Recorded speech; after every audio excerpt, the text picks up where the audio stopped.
أعوذ بالله من الشيطان الرجيم. بسم الله الرحمن الرحيم. الحمد لله رب العالمين وبه نستعين على أمور الدنيا والدين والصلاة والسلام على سيد المرسلين وعلى آله الطيبين الطاهرين وأصحابه الميامين. رب اشرح لي صدري ويسر لي أمري واحلل عقدة من لساني يفقهوا قولي. Subhanaka la ilma lana illa ma 'allamtana innaka antal alimul hakim. Assalamualaikum warahmatullahi wabarakatuh.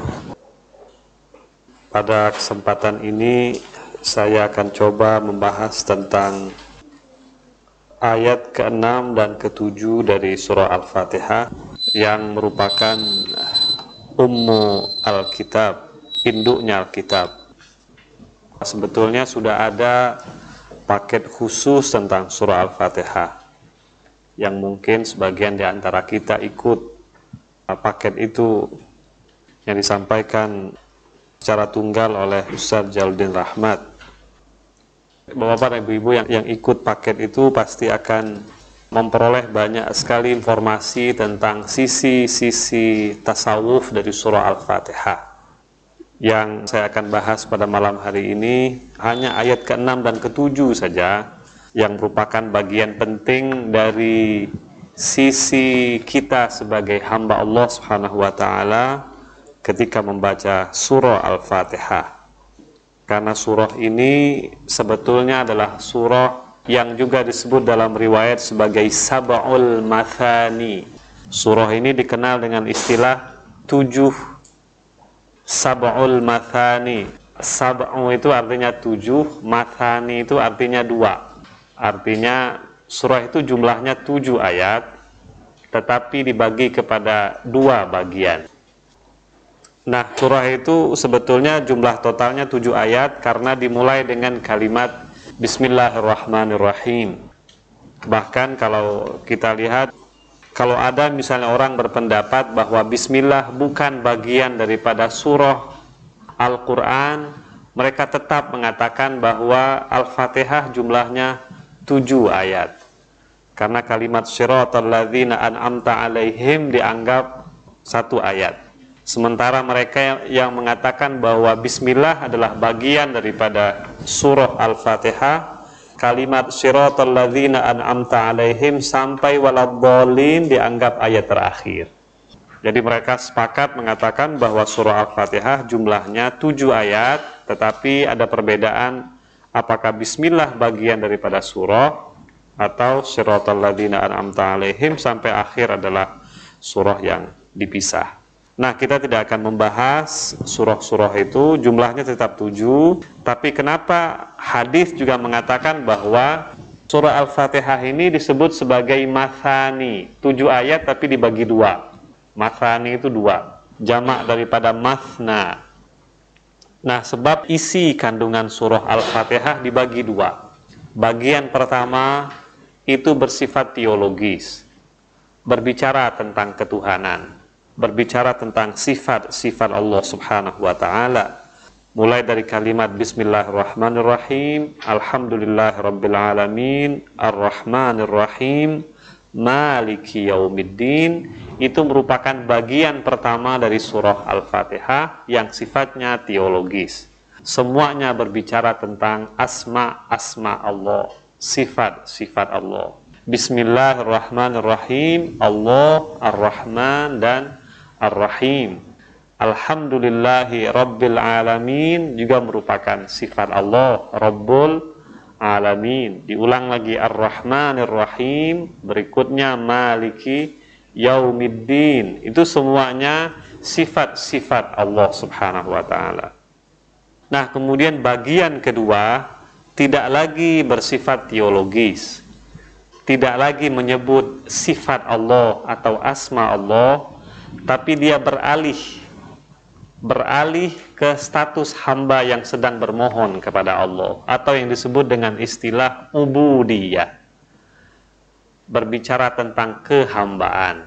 Mulai dari ayat kelima itu bunyinya semuanya adalah ekspresi seorang hamba di hadapan Allah Subhanahu wa Ta'ala. Iyyaka na'budu wa iyyaka nasta'in, kepadamu kami menyembah dan kepadamu kami memohon pertolongan. Ihdinas siratal mustaqim, sampai seterusnya. Itu merupakan ungkapan-ungkapan seorang hamba. Kenapa kita tidak mulai misalnya tafsir daripada iyyaka na'budu wa iyyaka nasta'in, langsung saja masuk kepada ayat yang ke-6? Sebab kalimat iyyaka na'budu wa iyyaka nasta'in maknanya terlalu dalam, sehingga sulit untuk kita bisa tafsirkan dalam waktu yang sangat singkat. Bahkan ada seorang ulama yang bernama Ibnu Al-Qayyim Al-Jauzi menulis sebuah buku namanya Madarijus Salikin fi manzilati iyyaka na'budu wa iyyaka nasta'in. Artinya tangga-tangga para pesuluk yang ada di antara derajat iyyaka na'budu dan derajat iyyaka nasta'in. Dia memuat kira-kira ada 3-4 jilid buku semata-mata berbicara tentang martabat atau manzilah atau maqam iyyaka na'budu dan iyyaka nasta'in. Hampir seluruh kajian-kajian sufistik berada di antara dua maqam itu. Maqam iyyaka na'budu dan iyyaka nasta'in.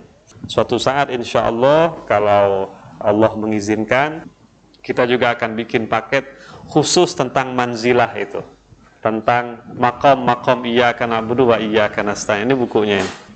Madarijus Salikin baina manazil iyyaka na'budu wa iyyaka nasta'in. Ini jilid pertama, ada sampai 3 jilid atau 4 jilid. Satu jilidnya kira-kira 600 halaman, bicara khusus tentang maqam iyyaka na'budu dan iyyaka nasta'in. Kalau baca satu lembar bisa kita kupas mungkin 1-2 jam. Begitu dalamnya makna maqam iyyaka na'budu dan iyyaka nasta'in. Sehingga kalau kita mau habiskan seluruh buku ini, kita perlu waktu 1500 hari atau 1500 minggu ya untuk membahasnya. Itulah kenapa para sufi mengatakan bahwa suluk menuju Allah tidak ada batas. Semakin kita pergi ke dalam, semakin kita rasakan betapa rendahnya kita di hadapan Allah, sehingga kita akan ketemu dengan hal-hal yang sangat dalam di antara maqam-maqam tersebut. Nah, sekali lagi kita tidak bahas itu.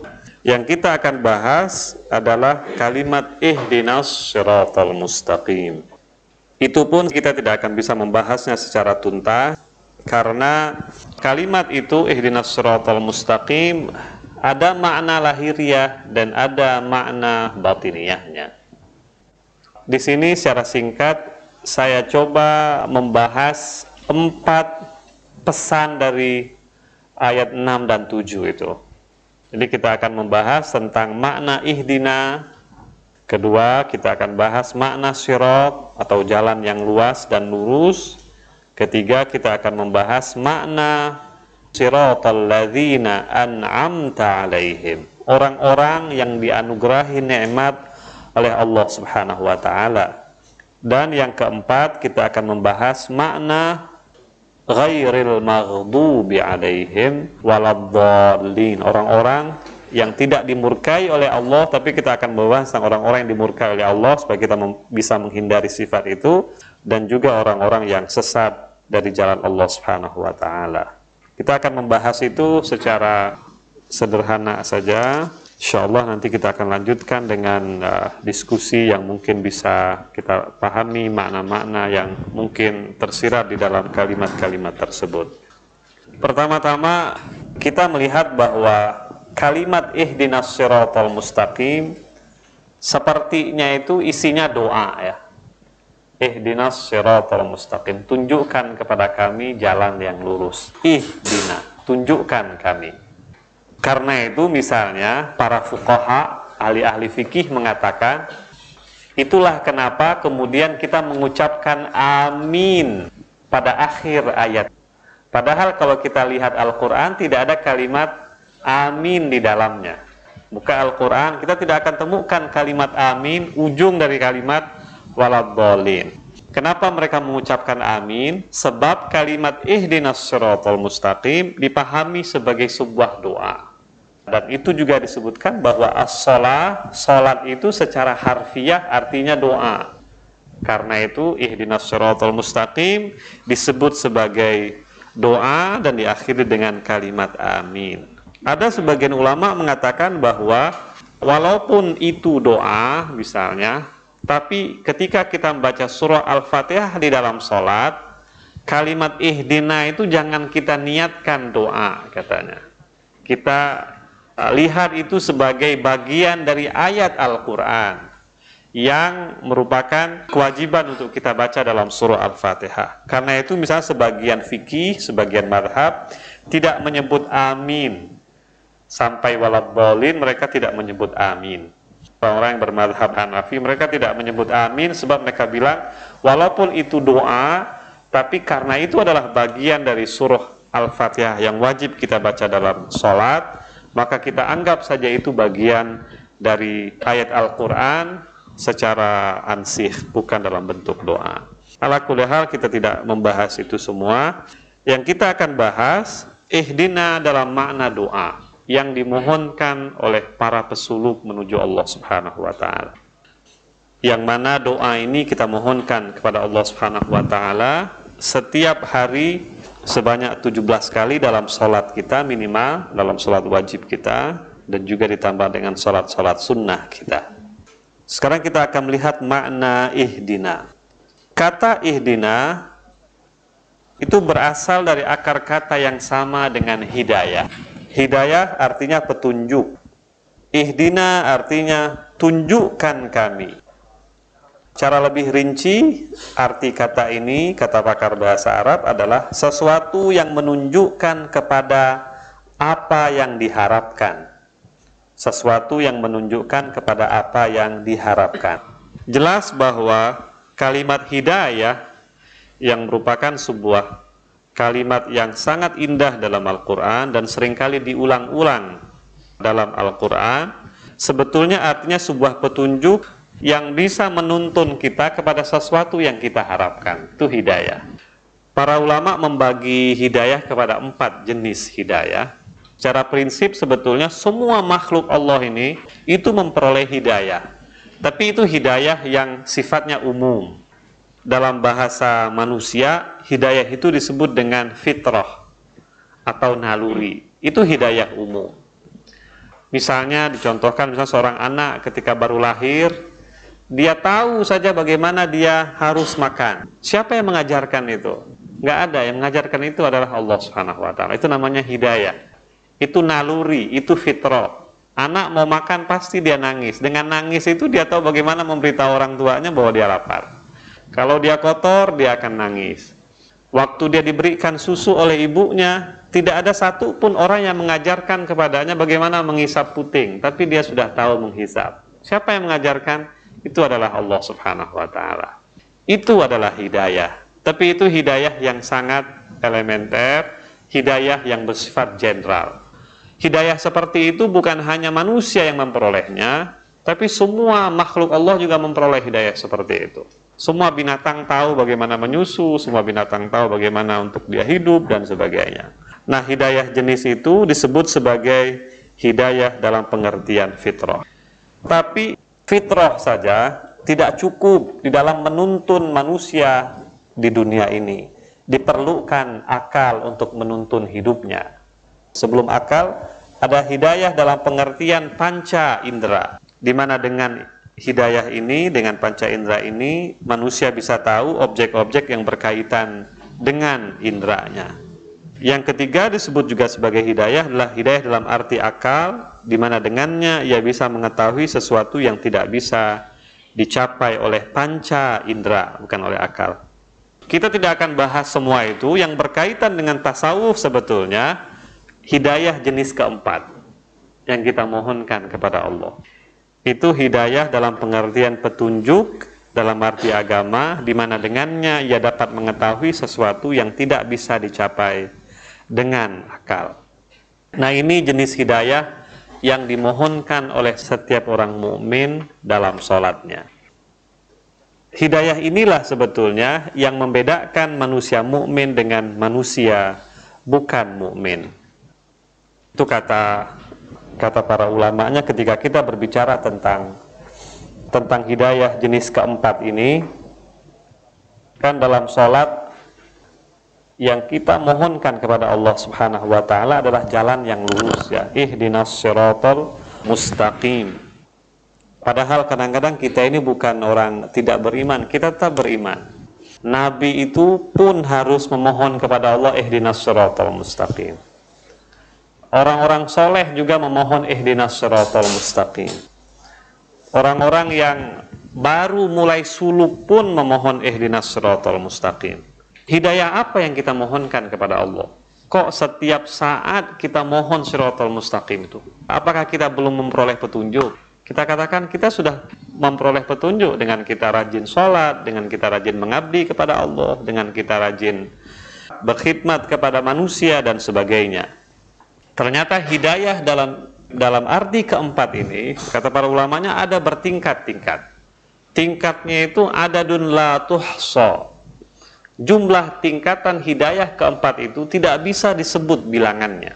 Terlalu tinggi bilangannya. Bahkan sebagian ulama mengatakan bermiliar-miliar tingkatannya. Tingkatan mohon hidayah Allah dalam pengertian yang keempat ini. Karena itu, kenapa kita diperintahkan oleh Allah Subhanahu wa ta'ala untuk memohon secara terus-menerus jenis hidayat yang keempat ini. Memohon hidayah sehingga dia terus-menerus bisa mengabdi kepada Allah Subhanahu wa ta'ala. Hal ini misalnya bisa kita lihat di dalam surah 2856 yang coba saya bacakan, ya. Makna hidayah jenis keempat yang ada kaitannya dengan tasawuf. Innaka la tahdi man ahbabta walakinallaha yahdi man yasha wa huwa a'lamu bil muhtadin. Ada lagi ayat 37 118. Wa hadainahuma as-siratal mustaqim. Kami tunjuki keduanya ke jalan yang lurus. Lagi sebagian ayat yang sangat indah ketika berbicara tentang jenis hidayah ini. Dalam surah Maryam ayat 76 maknanya sangat indah. Wa yazidullahu alladhina ihtadaw hudan wal baqiyatus shalihat, dan Allah akan menambah petunjuk bagi mereka yang telah mendapat petunjuk. Itu surah Maryam ayat 76 pada halaman 2, ya. Pada halaman 2 nomor 3 itu. Itu persis hidayah yang berbicara tentang hidayah agama dan hidayah iman yang senantiasa bertambah ketika seorang manusia mendekatkan dirinya kepada Allah Subhanahu wa ta'ala.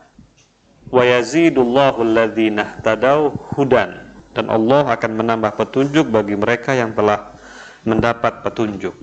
Kita akan bahas hanya pada ayat ini saja. Jenis hidayah pertama, kedua, dan ketiga kita tinggalkan sebab di situ ada pembahasannya tersendiri, ya. Misalnya pada jenis hidayah ketiga memang ada gradasi hidayah di situ, dan itu biasanya berkaitan dengan ilmu bukan tasawuf lah.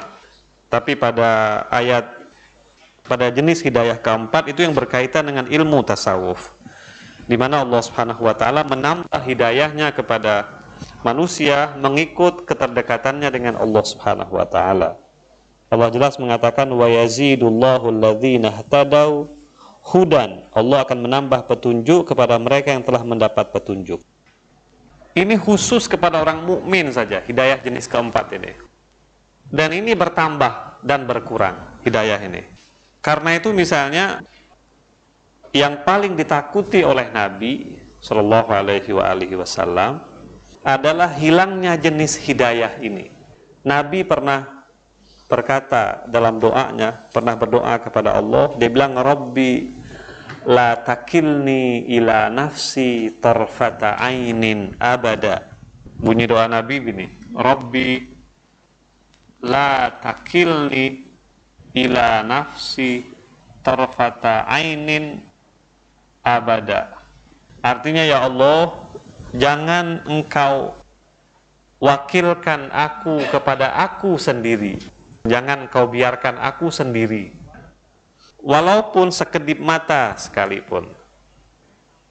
Jangan biarkan aku tanpamu, maksudnya begitu, sendirian, walaupun dalam batas waktu yang sangat singkat. Kadang-kadang manusia ini, dia merasa dirinya sudah memperoleh hidayah Allah. Sehingga misalnya dia rajin sholatnya, dia rajin berbuat baiknya, beramal solehnya. Tapi kadang-kadang sampai di tengah jalan, ada sesuatu yang menghalangi dia dari meneruskan amal solehnya, atau menunda-nunda amal solehnya. Nah, seandainya misalnya dia biasanya konsisten dalam amal solehnya, tiba-tiba suatu hari dia menghentikan amal solehnya karena sejumlah alasan. Bukan dia tidak memperoleh hidayah, dia memperoleh hidayah tertentu, tetapi dia terhenti hidayah untuk meningkat perjalanannya menuju Allah. Sebab Allah mengatakan, Allah menambahkan hidayahnya kepada orang-orang yang dia kehendaki. Allah menambah petunjuk kepada mereka yang telah mendapat petunjuk. Jadi ada orang yang sudah mendapat petunjuk, kemudian Allah tambahkan lagi petunjuk ke dalam dirinya. Itu menunjukkan bahwa perjalanan kita menuju Allah Subhanahu wa taala itu sifatnya vertikal dan tidak pernah berhenti. Hidayah itu tidak pernah berhenti daripada Allah Subhanahu wa taala. Setiap saat dia tambahkan kepada orang yang dia kehendaki atau orang-orang yang mohonkan hidayah kepadanya. Sehingga Nabi Muhammad yang paling ditakuti oleh Nabi Muhammad, misalnya suatu saat dia berpikir bahwa dirinya itu bisa lepas dari Allah, atau dia berpikir bahwa dia bisa melakukan sesuatu tanpa pertolongan Allah. Karena itu dia mengatakan, ya Allah, dalam doa ini dia mohon, ya Allah, jangan engkau biarkan diriku ini sendirian walaupun sesaat sekalipun, sehingga aku misalnya tidak lagi mengharapkan petunjuk Allah, tidak lagi mengharapkan bimbingan Allah Subhanahu wa taala.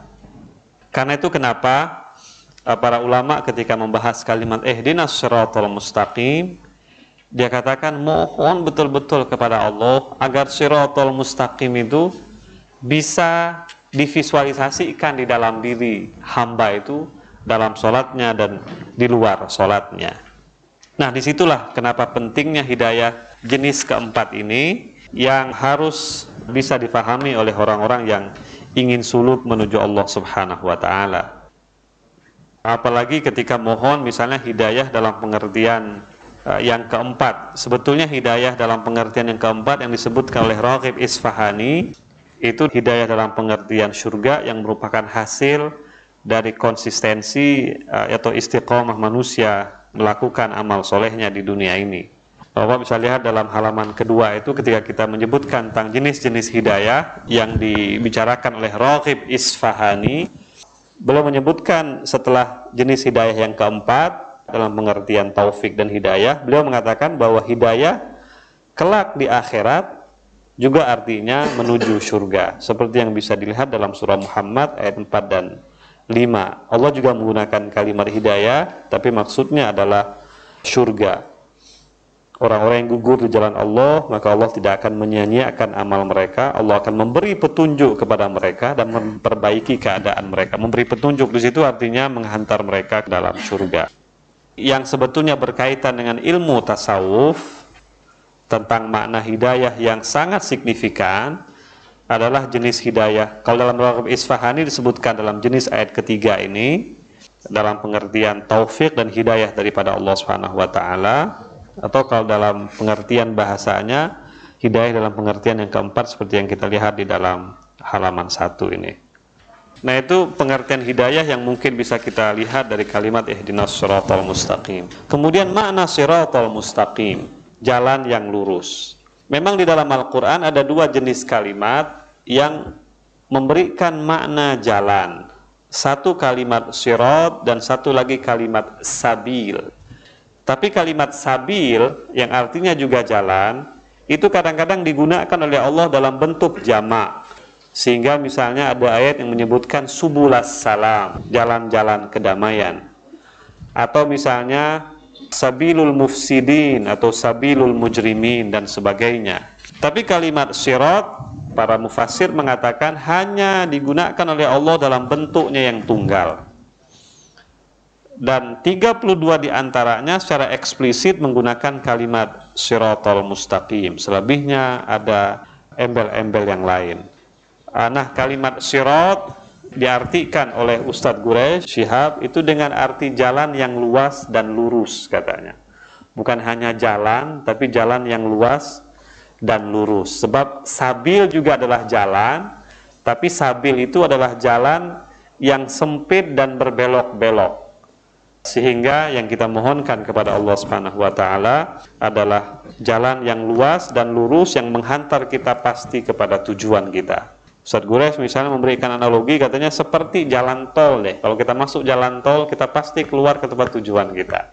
Dan kita tidak akan keluar dari tujuan kita. Dan itu pasti menghantar kita kepada tujuan yang kita targetkan. Sudah jalannya luas, bisa kenceng sampai ke tempat, dan kemudian dia juga singkat dan menyampaikan kita kepada tujuan kita. Nah, itulah makna Shiratal Mustaqim yang disebutkan di dalam Al-Quran. Memang ada sejumlah hadis ketika berbicara tentang Shiratal Mustaqim dalam pengertian eskatologis, dalam pengertian ukhrawi ya. Jadi misalnya di dalam tauhid, di dalam ilmu ada pembahasan eskatologis, pembahasan tentang hari kiamat. Itu salah satunya misalnya kelak nanti di hari kiamat itu ada yang disebut dengan Shiratal Mustaqim.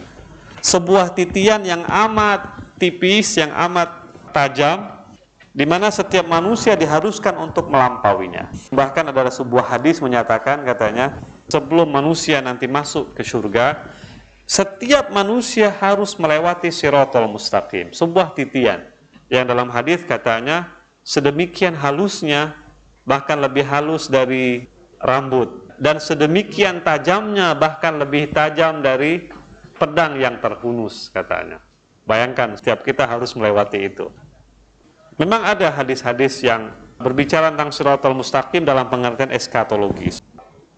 Tapi kata penjelasan hadis yang lain, sebetulnya katanya hadis itu, kalaupun hadis itu benar secara eskatologis, artinya nanti setiap kita pasti akan melewati itu, tapi hadis itu sebetulnya mengisyaratkan atau merefleksikan tentang Shiratal Mustaqim kita di dunia. Karena hadis itu mengatakan begini, nanti ketika orang melewati Shiratal Mustaqim di akhirat, itu ada sebagian orang bisa melewatinya dalam waktu yang sangat cepat, lebih cepat dari kilat, sampai gitu loh, lewat Shiratal Mustaqim. Katanya di bawah Shiratal Mustaqim itu ada neraka jahanam yang sudah menunggu siapapun lewat di situ, kalau tidak bisa lulus pasti dia jatuh.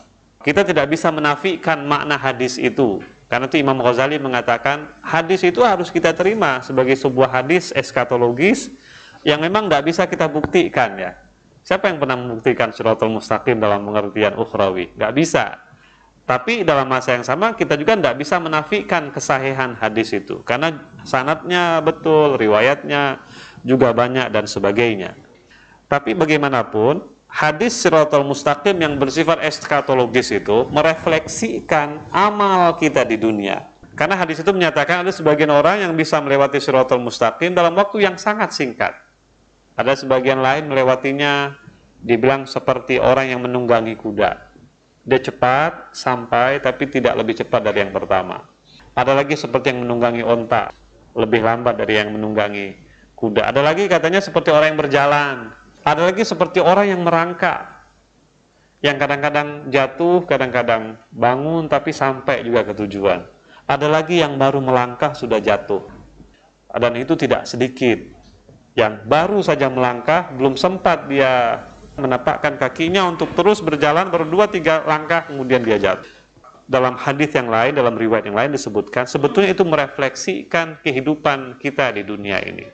Seandainya katanya di dunia ini ada orang yang dengan serta-merta melakukan amal kebajikan. Tidak boleh dia mendengar ada suatu amal kebajikan, pasti dia segera akan mengamalkannya. Baru dia mendengar suara azan, dia terus sholat. Baru dia mendengar ada orang yang butuh bantuan, langsung dia memberikan bantuan. Baru dia mendengar ada suatu panggilan untuk melakukan amal kebajikan, dia terus laksanakan tanpa pernah dia menunda-nundanya. Nah, orang yang tidak pernah menunda-nunda amal solehnya di dunia ini, itu persis seperti kilat tadi. Dia akan melampaui Shiratal Mustaqim dan akan sampai kepada tujuannya, sama seperti orang yang tidak boleh mendengar ada sebuah amal kebajikan kecuali dia segera akan melaksanakannya. Itu katanya refleksi dari Shiratal Mustaqim kita nanti di akhirat. Nah, jadi kalau kita ingin tahu bagaimana posisi kita nanti di akhirat Ketika melewati Shiratal Mustaqim, lihatlah amal soleh kita di dunia ini. Kalau misal amal soleh kita di sini lambat ya, nanti perjalanan kita di Shiratal Mustaqim lambat lah. Nggak usah kita ukur cepat atau lambat di sana, ukurlah amal soleh kita di dunia ini. Dalam hadis yang lain disebutkan begini, nanti di hari akhirat ada dua orang yang semua orang katanya akan menyesal nanti pada hari akhirat. Orang baik menyesal dan orang jahat juga menyesal. Kalau orang jahat menyesal itu kita bisa pahami ya. Seorang pendosa dia menyesal pada hari akhirat, dia akan paham kenapa dia menyesal, sebab dia tidak melaksanakan perintah Allah. Tapi bagaimana orang baik juga menyesal pada hari akhirat? Dia menyesal karena dia merasa amalnya sedikit, karena dia merasa amalnya tidak sempurna. Yang seharusnya dia bisa cepat, tiba-tiba dia lambat, walaupun sampai. Kok enggak seperti orang lain cepat gitu loh. Menyesalnya karena itu, menyesal positif ya. Bagaimanapun toh sampai juga ya. Nah, itulah kenapa dalam hadis eskatologis tadi dikatakan bahwa kalau kita ingin tahu bagaimana perjalanan kita kelak meniti Shiratal Mustaqim jauh cepatnya, dibilang lihatlah bagaimana amal soleh kita di dunia ini. Kalau amal soleh kita masih lambat, ya perjalanan kita mungkin jenis yang terakhir. Dia merangkak ya. Sampai tengah jalan dia kecapean, dia terhenti dulu. Mungkin dia sempat mau jatuh, sudah hampir jatuh, bisa naik lagi tertolong oleh amal solehnya yang lain, dan seterusnya. Mungkin 1000 tahun baru dia sampai ke surga. Yang lain sudah menikmati duluan ya. Nah, itu makna Shiratal Mustaqim secara eskatologis. Bagaimanapun setiap manusia pasti akan melewati. Ada hadis lain menyatakan begini. Anas bin Malik pernah bertanya kepada Nabi. Dia bilang, ya Rasulullah, apakah nanti engkau akan memberikan syafaat kepada umatmu di hari kiamat? Rasulullah bilang, iya, saya akan memberikan. Tapi kapan engkau akan berikan pada hari kiamat itu? Di mana gitu loh. Hari kiamat kan sebuah hari yang sangat dahsyat, yang banyak prosedurnya, yang banyak tahapan-tahapan yang harus kita lalui. Kapan kami akan menuntut syafaatmu nanti di hari kiamat? Apakah pada saat Shiratal Mustaqim? Apakah pada saat ketika kita dihisab? Ataukah pada saat ketika kita dikeluarkan dari kubur, pada saat mahsyar misalnya? Nabi bilang ada 3 tempat yang dia akan tunggu umatnya, yang mungkin dia akan berikan syafaat gitu. Ya, pertama di antara tempat yang Nabi akan berikan syafaat nanti pada saat hisab. Pada saat ketika Allah Subhanahu wa taala menghisab, itu Nabi akan memberikan syafaat kepada orang yang memohon syafaat kepadanya. Hari hisab, hari yang sangat dahsyat. Karena pada hari itu tidak ada siapapun yang bisa menolak alasan-alasan yang sudah dipaparkan di hadapannya. Allah menyatakan yauma nakhtimu ala afwahihim wa tukallimuna aydihim wa tashhadu arjuluhum bima kanu yaksibun. Pada hari itu kata Allah, kami tutupkan seluruh mulut-mulut kalian. Pada waktu itu kita tidak lagi bisa bicara.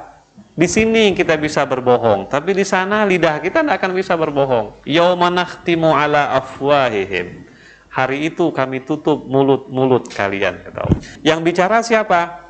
Yauma tashhadu arjuluhum wa tukallimuna aydihim. Hari itu yang berbicara adalah tangan-tangan kalian. Wa tashhadu arjuluhum, yang bersaksi adalah kaki-kaki kalian. Karena itu kenapa para filosof muslim menyatakan bahwa sebetulnya semua entitas kita ini, segala sesuatu yang ada dalam tubuh kita ini, sebetulnya mereka bisa berbicara.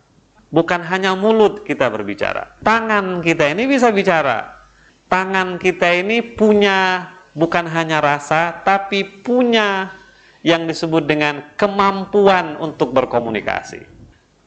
Yang disebut dalam filsafat istilahnya natiqiyah. Mereka ini punya hak untuk bicara. Cuma di sini kita tidak dengar bicara mereka. Nanti di hari kiamat semua mereka akan bicara. Tangan kita akan bersaksi, kaki kita akan bersaksi, telinga kita akan bersaksi. Segala sesuatu yang kita rasakan dan yang kita miliki akan bersaksi. Bersaksi ini kadang-kadang menolong tuannya, tapi kadang-kadang against tuannya. Kadang-kadang menolong tuannya, kadang-kadang dia apa? Melawan tuannya. Dan dia tidak akan bisa berbohong. Lidah saja yang bisa berbohong, tapi seluruh anggota tubuh kita tidak akan bisa berbohong. Nah, kata para ulamanya, pada saat hisab, semua akan menyaksikan seperti itu, dan memang pada waktu itu semua orang panik luar biasa. Nah, kalau ingin syafaat Rasulullah Shallallahu Alaihi Wasallam, salah satu tempat di mana Nabi bisa memberikan syafaat, atau di mana kalian memohon syafaat kepada Nabi, saat-saat itu mungkin Nabi bisa memberikan syafaat. Karena setiap amal manusia kan dalam sebuah akhlak tasawuf, para ulama mengatakan nanti pada hari kiamat katanya ketika Allah Subhanahu wa taala membeberkan amal-amal soleh dan perbuatan-perbuatan buruk kita, itu katanya dibacakan secara keras-keras. Si fulan meninggalkan sholat, si fulan berbohong, si fulan berzina, si fulan, itu didengar katanya. Bayangkan bagaimana malunya kalau perbuatan buruk kita didengar oleh kekasih-kekasih kita ya. Di dunia ini saja kita malu kalau teman kita tahu bahwa kita ini berbuat buruk. Di dunia ini saja malu kalau istri kita tahu bahwa kita ini misalnya berzina, bahwa kita ini berkhianat, bahwa kita ini fulan dan fulan. Apalagi kalau yang tahu itu adalah Rasulullah Shallallahu Alaihi Wasallam. Kalau yang tahu itu adalah orang-orang suci yang kita sangat hargai. Tiba-tiba dibacakan secara kuat-kuat, si fulan begini, si fulan begini. Bagaimana malunya kita pada waktu itu? Nah, karena itu katanya mohonlah kepada Allah, kalaupun Allah ingin beberkan perbuatan-perbuatan buruk kita, tolonglah jangan dibeberkan di hadapan orang-orang suci seperti itu. Oh, kita juga punya rasa malu di hadapan mereka. Nah, karena itu pada saat-saat itu, ketika hisab tengah dilakukan di hadapan publik pada waktu itu, memang ada saat-saat di mana Allah memberikan bantuan melalui syafaatnya Rasulullah Shallallahu Alaihi Wasallam. Karena itu kenapa syafaat itu sangat penting, dan dalam kehidupan tasawuf salah satu amal yang sangat didambakan oleh orang-orang sufi selain memang amal-amal soleh di dunia ini adalah permohonan syafaat kepada Rasulullah Shallallahu Alaihi Wasallam. Nah, Shiratal Mustaqim ya. Kita kembali kepada makna Shiratal Mustaqim. Sebetulnya kalau arti eskatologisnya seperti yang kita sebutkan tadi, namun dalam arti harfiah Shiratal Mustaqim sebetulnya jalan yang bisa menyampaikan kita kepada Allah Subhanahu wa taala. Seperti yang kita sebutkan tadi, makna sirat itu adalah jalan yang luas dan lurus. Sabil adalah jalan-jalan kecil. Sirat adalah jalan yang luas dan jalan yang lurus. Jalan yang luas dan jalan yang lurus ini kadang-kadang Allah menyebutnya dengan istilah sirati. Wa anna hadza sirati mustaqiman. Inilah jalanku, kata Allah atau kata Muhammad sallallahu alaihi wasallam. Nah, karena itu para ulama mengatakan karena Shiratal Mustaqim adalah sebuah jalan yang besar, yang luas dan yang lurus, maka segala sesuatu yang bisa menyampaikan kita ke jalan Allah itu namanya Shiratal Mustaqim.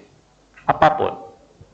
Kalau misalnya kita punya harta dan harta itu bisa menyampaikan kita ke Allah, harta kita itu bisa menjadi Shiratal Mustaqim. Kalau kita punya kekuasaan, kemudian kekuasaan itu kita gunakan di jalan Allah, kekuasaan itu bisa menjadi Shiratal Mustaqim.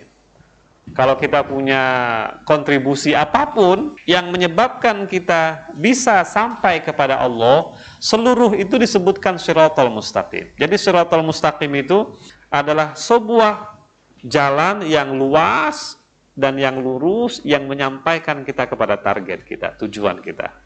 Target dan tujuan kita tidak ada lain kecuali Allah Subhanahu wa taala. Nah, karena itu ketika kita berdoa kepada Allah ihdinas shiratal mustaqim, artinya seluruh eksistensi kita, seluruh yang kita miliki, kita mohon kepada Allah petunjuknya agar semua itu menyampaikan kita kepada jalan Allah Subhanahu wa taala. Memang saya sengaja tidak bacakan ini ya, nanti Bapak bisa baca sendiri dalam makalah yang sederhana ini, tapi kira-kira itulah seperti yang saya sebutkan tadi makna Shiratal Mustaqim. Di dalam Al-Quran misalnya disebutkan contoh-contoh konkret tentang orang-orang yang sudah menapak Shiratal Mustaqim. Contoh konkret dari orang yang sudah menapak Shiratal Mustaqim, misalnya Nabi Allah Ibrahim alaihissalam. Itu dalam surah Maryam, dalam halaman 3 ya. Surah Maryam ayat 43 itu berbicara tentang ungkapan Nabi Ibrahim kepada ayahnya ketika dia mengatakan, wahai ayahku, sungguhnya telah datang kepadaku sebagian pengetahuan yang tidak engkau peroleh, Karena itu ikutilah aku, niscaya aku akan mengantarmu menuju jalan yang lurus. Artinya ini adalah jalannya Nabi Ibrahim alaihissalam. Pada ayat yang kedua, misalnya kita menemukan Shiratal Mustaqim adalah jalannya Nabi Muhammad SAW ketika dia mengatakan inilah jalan yang luas lagi lurus. Hadza Shiratal Mustaqim. Dalam surah Az-Zukhruf ayat 61 ketika dia berbicara tentang Nabi Isa alaihissalam. Artinya jalan-jalan yang lurus ini adalah sebuah jalan yang konkret, jalan yang betul-betul ada dalam dunia nyata yang telah ditapaki oleh para nabi dan orang yang soleh, dan juga ditapaki oleh orang-orang yang dianugerahi nikmat oleh Allah Subhanahu wa taala, seperti yang ada dalam surah Al-Fatihah ayat ke-7 ketika Allah mengatakan siratal ladzina an'amta alaihim, jalan orang-orang yang dianugerahi nikmat oleh Allah Subhanahu wa taala. Itu mungkin secara sederhana makna Shiratal Mustaqim yang bisa kita kupas dan yang nanti akan kita lanjutkan dalam diskusi kita. Kemudian makna orang-orang yang dianugerahi nikmat oleh Allah. Shiratal ladzina an'amta alaihim. Berbicara tentang nikmat memang sangat luas sebetulnya, sebab nikmat itu dalam arti harfiahnya adalah kelebihan. Yang disebut nikmat adalah kelebihan. Segala sesuatu yang lebih adalah nikmat. Karena itu misalnya para ulama bahkan Al-Quran mengatakan bahwa eksistensi kita ini adalah nikmat. Keberadaan kita ini adalah nikmat. Sebab sebelumnya kita tidak ada. Kemudian kita ada. Ada itu kan artinya lebih. Sesuatu yang nol, asalnya nol, kemudian memperoleh sesuatu yang kita sebut sebagai plus, itu yang disebut dengan nikmat. Al-Quran ketika bercerita tentang manusia misalnya, Al-Quran menyatakan lam yakun syai'an madhkura, bahwa manusia itu pada mulanya tidak ada, kata Allah, dan kemudian ada. Dan kemudian ada itu kan artinya ada sesuatu yang lebih yang Allah berikan kepada manusia. Karena itu maka eksistensinya juga disebut sebagai nikmat.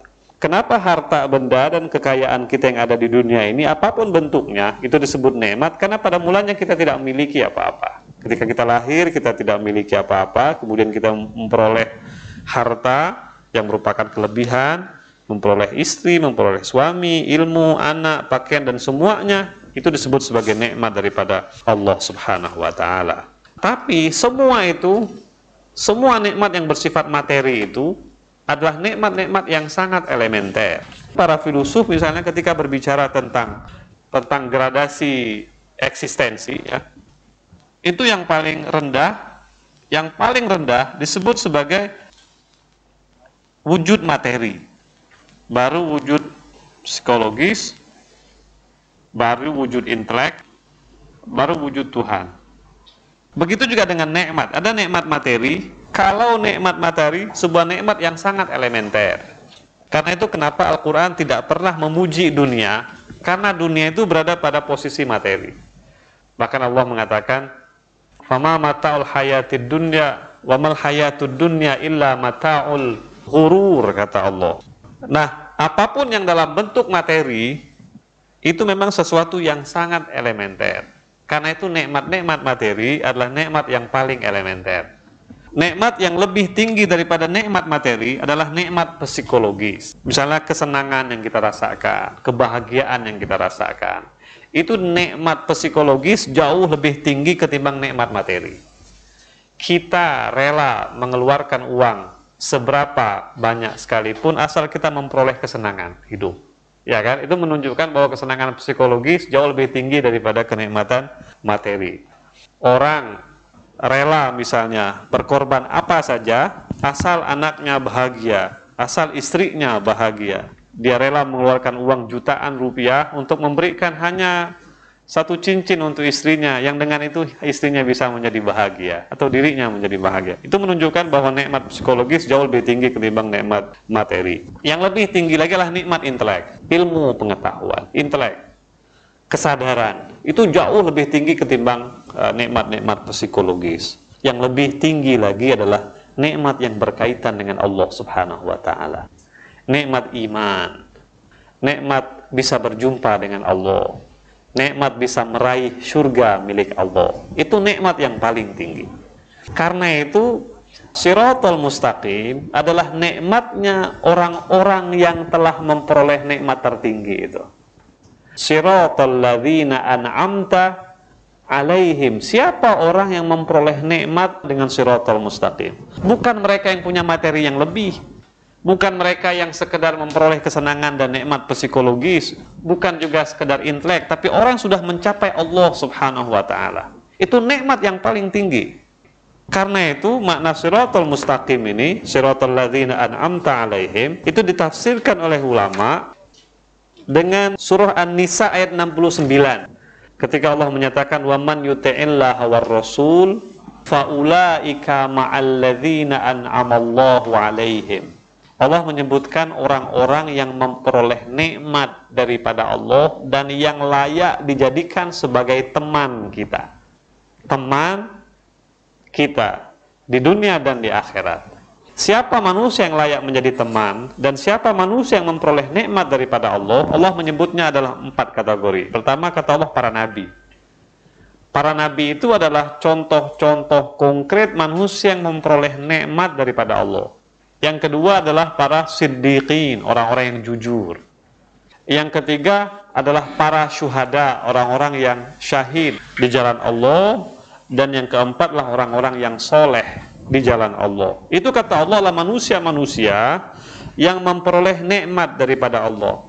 Kata para ulamanya, pasti nikmat itu bukan nikmat materi.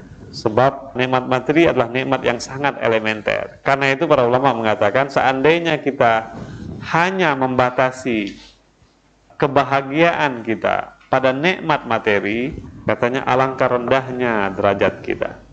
Atau seandainya kita hanya memahami nikmatlah nikmat materi dan kita mau mati karena nikmat materi, alangkah rendahnya derajat kita di sisi Allah.